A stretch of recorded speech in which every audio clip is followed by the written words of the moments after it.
দর্শক, এটি টি-20 বিশ্বকাপের একটি চিত্র। আপনারা তো জানেন এবার টি-20 বিশ্বকাপ অনুষ্ঠিত হয়েছে আমেরিকায়। অনুশীলন শেষে ড্রেসিং রুমে ফিরছেন তাসকিন আহমেদ। সবার তো তার দিকে নজর। তাসকিন যাচ্ছে, সবাই তাকিয়ে দেখছেন। এমন সময় গ্যালারিতে ছোট্ট একটা বাচ্চা মেয়ে তাসকিনকে দেখে হাত নাড়াচ্ছে।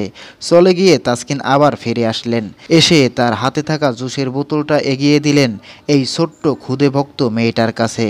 কিন্তু প্রথমে বাচ্চাটি নিতে না চাইলেও জোর করে তাসকিন এই জুসের বোতলটি মেয়েটির হাতে দেন, যা এখন রীতিমতো ভাইরাল। এটাই একজন খেলোয়াড়ের ভক্তের প্রতি প্রকৃত সম্মান এবং ভালোবাসা।